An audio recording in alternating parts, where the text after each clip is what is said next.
बिलासपुर की जनता का अपने नेता से क्या अनुभव रहा, आप बताएं। देखिए, बिलासपुर की जनता ने छत्तीसगढ़ बनने के बाद जो राजनीति यहाँ देखी है और जिस अपेक्षा के साथ एक नया राजनीतिक नेतृत्व बिलासपुर में उभर करके आया था, तो लोगों को बड़ी अपेक्षाएं थी। लगातार बिलासपुर की जनता ने एक ही व्यक्ति के राजनीतिक नेतृत्व को मजबूरी में स्वीकार किया। जैसे ही बिलासपुर की जनता को कोई स्पष्ट छवि का एक जाना पहचाना चेहरा, एक मिलनसार चेहरा पिछले चुनाव में मिला, जनता ने अपना इस अल्टरनेटिव उपचार को, अल्टरनेटिव प्रतिनिधि को हाथों हाथ लिया और स्वीकार किया। क्योंकि छत्तीसगढ़ बनने के बाद बिलासपुर में कोई ऐसा कांग्रेस राजनीतिक नेतृत्व नहीं दे पाई जो स्पष्ट छवि का आदमी व्यक्ति हो, लोगों के काम आने वाला व्यक्ति हो।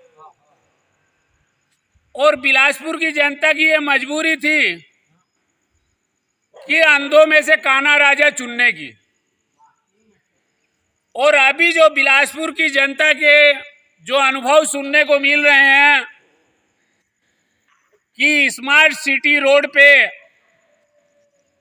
पिछले चुनाव के ठीक पहले एक समुदाय विशेष के लोग गुहार लेकर के गए थे कि नेताजी ये जो तोड़फोड़ है ये एक सप्ताह रुकवा दीजिए। तो नेताजी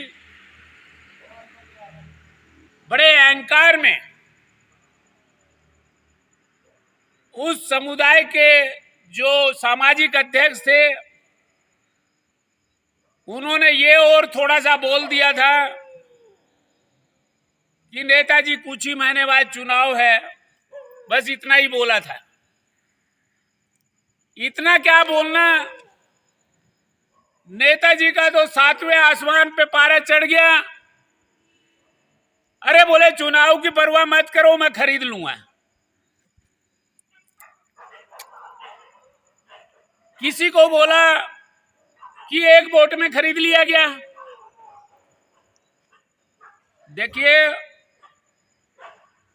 बिलासपुर में पिछले 2-3 चुनाव में यह देखा गया है कि चुनावी वर्ष में नगर पालिका निगम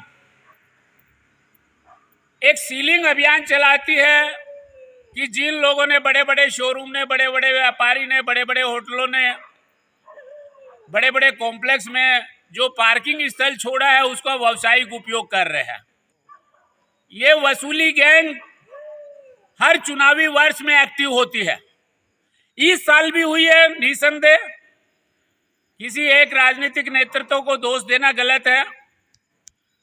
और 2018 के चुनाव में भी कुछ महीने पहले जो है ये सीलिंग चला था। हमने अपनी आंखों से देखा था, तेलीपारा के व्यवसायी की दुकान सील करके चाबी नगर निगम वाले ले गए थे।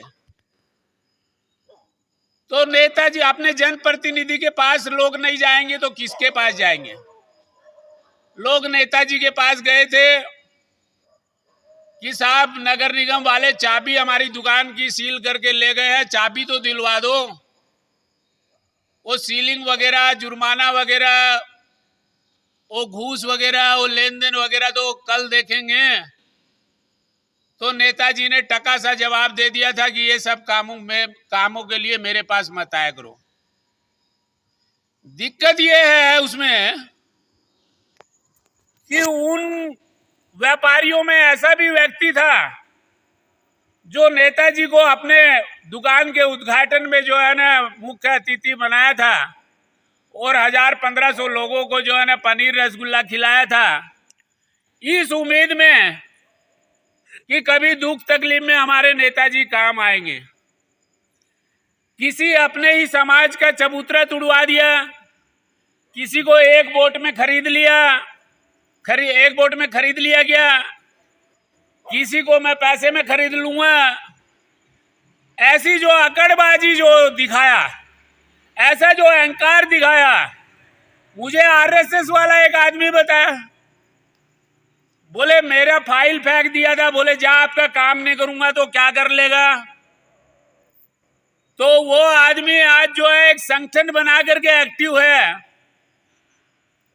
और नेताजी को सबक सिखाने के लिए उसका गुस्सा भी ठंडा नहीं हुआ है।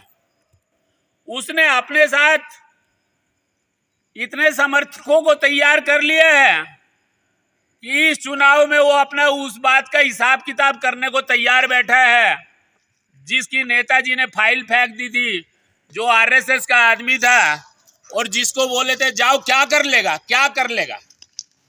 अरे नेताजी जितना बड़ा नेता बनता है, जितना बड़ा अधिकारी बनता है ना, उसमें नम्रता के, दयापन के, है ना, माफ करने के, ये सब गुण आते हैं। पता नहीं हमारे नेताजी किस संस्कार में पले बड़े हैं।